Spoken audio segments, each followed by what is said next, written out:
Chris, slow time, but not a slow time. A point we made last hour, this is the time of year when teams, everything's settled, free agency. They've acquired their new players, lost their players, filled their holes through the draft, ready to focus on the coming season. But it's an opportunity to look at the guys that you have that you may want to try to keep. And there are plenty of guys out there who need new contracts at the quarterback position. And one of the themes that has come up in recent weeks, when will a team say, enough? Yeah. We're not giving you $35 million. Right. We're not giving you $30 million. We're not even applying the franchise tag. Go see what someone else will pay you because no one else is going to pay you anything close to what you want. And I feel like that day is coming. Yeah, no, I do think so, too. I mean, we've talked about it a lot. We've seen recent trends that have shown teams that are very successful, whether they're in the Super Bowl, win the Super Bowl, Final Four, they have quarterback-friendly deals, whether it's Tom Brady or guys on rookie contracts.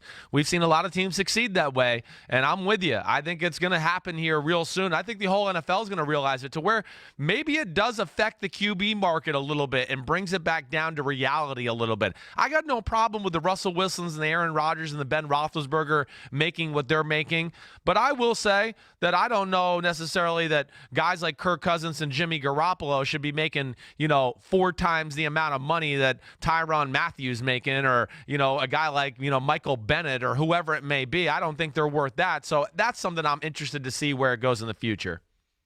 But I mean, philosophically, right, the quarterback is the most important player on the field. If you have a franchise quarterback, you are likely to contend. The challenge is paying that guy a competitive rate and having enough money left to address the other areas of your team. And ultimately what happens when you have a quarterback who's making market value or close to it, you've got other key players around him who are making good money, you sacrifice depth. That is the thing to keep in mind. And that's why the Patriots have that edge over other teams. When they suffer an injury, the guy they put in more often than not is a veteran player who is making good money instead of some guy that is being thrust into the limelight who was a sixth-round pick or a practice squad guy who was called up this week. And that's where the weak spot emerges, where you can coach to that weakness and exploit that one guy, whether you're trying to bust through the line to get to the quarterback, whether you're, I remember in Super Bowl 49 when Jeremy Lane broke his arm, and who was the guy who came in? Thorold Simon came in. Yeah, you're right. And Tom Brady just targeted. Yes. That's the problem when you have a lot of guys who are highly paid. Yeah. You get that one injury, and the replacement can't get it done, and then you are done. Yeah, no, I think that's exactly it, Mike, and that's why we've seen New England be so successful, right? They always manage injuries or anything like that because they have great depth at every position. But, yeah, at the end of the day, it's hard to build a complete roster when you're paying a guy such a big chunk of your salary cap, and you're going to have, when you pay a guy that much money, more times than not, you're going to at least have one positional group where you're going to go, damn, I wish we were a little bit better there, or a little deeper, or had a little bit better high-end talent, whatever it may be. It's just you can't have the perfect roster, and this is the things you got to balance out. Thorold Simon allowed 2 touchdowns in that loss to the New England Patriots, and Tom Brady immediately went after him again and again throughout that game. And without that injury, maybe the Patriots don't win that Super Bowl. All right, the reason we're talking about this, we have an exercise today, Chris. Okay. I have identified 8 quarterbacks that are within 1 or 2 years of a new contract. So we're going to identify which of these guys aren't going to get their contract. I've set the over-under at 2.5. Okay. And I'm going to give you the names, and I want you to give me your knee-jerk thought. Is this guy going to get the long-term contract he wants? Let's start with the 2 guys we talked about last hour. Dak Prescott, Carson Wentz. Do you believe they're both going to get the long-term contract, or does one of them end up somewhere else? No, or both? I think both get the long-term contract. I think that both teams have come to terms that these are their franchise guys. These are the guys they want to lead them in the future. Signed, sealed, and delivered. They will get a contract extension with their current team. The range right now from Derek Carr at $25 million per year to Russell Wilson at $35 million per year. I think that range is so broad it makes it hard to pinpoint where some of these guys should land. Yes. Where do you put Prescott? Where do you put Wentz on that range of 25 to 35? I think realistically, I would say right around that 30 mark again, I think would be fair. I think at the very least, Dak Both guys? Yeah, I think so. I do. First of all, I think Carson Wentz is more talented than Dak Prescott. I do. I think he's a better overall football player. Now, he hasn't been able to stay healthy. I get that. But Carson Wentz is as big or bigger than Dak Prescott. He runs better than Dak Prescott, and he's got a better arm than Dak Prescott. So I give him the advantage there. But Dak Prescott has the advantage of saying, well, I've been to the playoffs 2 out of the 3 years I was a starter, and the 1 year I wasn't. Ezekiel Elliott was suspended 6 games, and we had a whole bunch of issues with our team. So I just look at it at this. These two guys, both at a base level, are going to be able to say, we deserve as much as Kirk Cousins or a Jimmy Garoppolo in this instance. And I think at the very least, that's their low end right there, 27.5, 28 million. Prescott's best argument is, I'm playing in December and January. Yes, Carson right. Wentz isn't. Sure. And I think we saw last year. Now, it's a small sample size, but I think Prescott had an excellent game against the Seattle Seahawks, took on Russell Wilson and beat him. Yeah. And in that next game, when the running game wasn't there the way it usually is, usually the running game, as Stephen Jones told us last week, is the straw that stirs the drink. The drink wasn't getting stirred by Ezekiel Elliott against the Rams, but Prescott still played very well. And maybe that's the beginning of the ascension we're going to see. And maybe from the Cowboys' perspective, you lock him in. I'd say you get him around $27.5 million, give him the Jimmy Garoppolo contract, get him locked in now. He can make a bunch of other money doing other things because he's the Dallas Cowboys quarterback, because maybe we're on the front end of Dak Prescott really becoming a great quarterback if what we saw in the playoffs is an indication of where he's headed. Yeah, I think it is. I mean, the last half of the year was, I thought, pretty damn good with Dak Prescott once he just got a little help in the pass game with a guy like Amari Cooper. But, hey, what I always look at for a franchise quarterback is not always, hey, of course the intangibles are important, but the ability to carry the football team when the team is not maybe playing up to their capabilities, or you have injuries and things like that. And you mentioned a great point with the Los Angeles Rams game. Man, the Cowboys weren't playing good. Dak Prescott made plays in that football game to keep them competitive, to give them a chance really in the fourth quarter to win that football game. It was all on Dak. And there was a number of moments like that in the last 7 or 8 weeks of the season to where I changed my tune about Dak Prescott, about what I really thought he was too. So I'm with you on that. And I think both players, Wentz and Prescott, are phenomenal young talents and franchise guys that we're going to see around for a while. Let's move on to a couple of others. We got 6 more to get to. Marcus Mariota and Jameis Winston, pick number 2, pick number 1, respectively, in the 2015 draft, both entering that final year of their rookie contracts, 5th-year option, $20.8 million for each this year.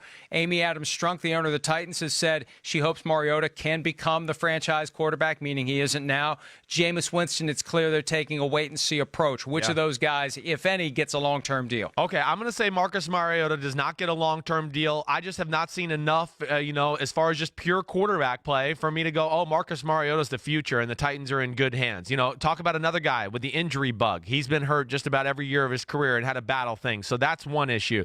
2, it's very few and far between in games where we look at and go, ooh, Marcus Mariota played really well. Last year he had that game against the New England Patriots where we all went, damn, this is why they picked this guy number 2. But then, we go through 3 or 4 weeks where we don't see him do anything either. I always come back to this with him. I think he's a athlete who plays quarterback instead of a quarterback who's a good athlete. So I'm going to say no there. Jameis Winston's an interesting one. I do think he's set up for success with the talent he has around him and a Bruce Arians.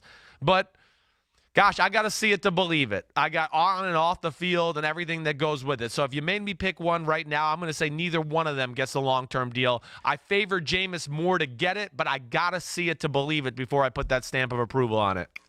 I agree with you, and I still think Jameis Winston has that genetic defect where he tries to do more than he's physically capable of doing. I remember seeing it in college in that game against Oregon. He's good for one of those, maybe every other game, where you're like, Jameis, what the hell are you doing? And I know it's because I've been there. I've done that. I've tried to do things in the limited athletic capacity that I have that go well beyond that limited capacity. You just end up out of control because you think you can do more than what your body can can do. Right. And I don't think Bruce Arians coaches that out of him. All right, Andy Dalton quietly entering the last year of his contract. Phillip Rivers not as quietly in the last year of his, and he seems to be at peace with the idea that there may not be another contract for the Chargers. Which of those guys, if either, gets a new deal? Okay, I'm going to say Andy Dalton, no. I think this is the last year of the Andy Dalton era in Cincinnati. In fact, I wouldn't be shocked if they got off to a slow start, that we saw Ryan Finley maybe come in there at some point during this year and they try him out, their 4th-round pick out of North Carolina State. So I say no on Dalton. Phillip Rivers, I'm going to say he does get a deal if he decides he wants to play. But I think it'll be a 1 or a 2-year deal, similar to what we saw like a Drew Brees do, last offseason. Something along those lines. But I think it's coming to an end for Phillip Rivers. Like I said yesterday, there was a few moments last year at the end of the season where I was a little concerned with the way the ball came out of his hand, lack of pop, things like that. But I still think he's done enough there that he warrants at least one more 1-year deal or a 2-year deal. And I agree with you on both of those, although it's funny when we look at what Phillip Rivers is saying now. He said almost the exact same thing 4 years ago. He got his contract. And the Chargers, I think the challenge is, if you let Phillip Rivers go, who takes over for him? I wouldn't be surprised if he gets a 1 or a 2-year Band-Aid, because they're going to want to develop somebody, not just draft somebody and throw him in. Remember, they had Drew Brees while they had Phillip Rivers under contract. And I think they prefer to have a baton handing instead of tell one guy, see you later, and then, oh, God, what are we going to do next? All right, last two. One guy's under contract for 2 years. Well, they both are. Yeah. One's entering the last year of his rookie contract, but he's got the 5th-year option. So Cam Newton of the Panthers, Jared Goff of the Rams, which, if either, gets that long-term contract to go beyond 2020? Okay, I think Cam Newton definitely gets it. Again, I think Cam Newton's a special football player. He's the best player in the history of the Carolina Panthers franchise. I'm going to go out there and say that right now. Again, a guy that the stats don't tell the whole picture with Cam Newton. The amount of pressure and the things you have to prepare for to defend him on a weekly basis is really the beauty of what he brings to the table. I think they pay him. Jared Goff is one that's fascinating. I'm on the fence there. I am a little bit where I want to see another good year. Listen, I think a lot of Jared Goff's success, you've heard me say this before, I think is more predicated on a really good offensive play caller and game plan designer with a lot of talent around him too. I haven't necessarily been awed by Jared Goff and his physical abilities and what he brings to the table on a weekly basis. There have been a few moments here or there, but I think if you made me pick, I'm going to say he gets his contract extension too. I don't know if I necessarily agree with it, but I think he's a California kid. The Rams have been successful. They're building something in LA, and I think the public pressure will be too much to sign him, because I still think they're going to be a good team this year. So I think in the end, they're going to be stuck with Jared Goff whether they want to be or not. See, I think that's the one guy that we really need to watch out for. Sean McVay saying, I think I can do better. I can find someone better. I can find someone who I want, not someone who I inherited. And when that play in the Super Bowl when Brandon Cooks was wide open, Goff didn't see it. Goff didn't plan for it. And then when he finally did see it, he didn't throw the ball effectively to get it done. So do I count 4 for you? You've got Mariota, no. Winston, no. Dalton, no, and Rivers, no. Is that right? Well, no, I said Rivers would get that, like you said, the 1-year Band-Aid, 2-year Band-Aid type of thing. Right.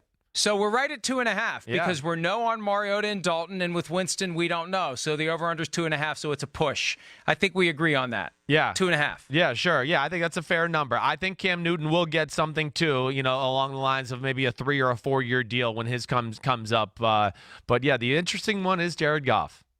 The wild card there is the new owner, David Tepper. What's he going to want to do with Cam Newton? And is Cam Newton going to be healthy? They say he will be, but he still isn't throwing yet after his latest shoulder procedure. Hi, I'm Mike Tirico, and thanks for watching. Make sure to hit subscribe for the latest news and highlights from NBC Sports.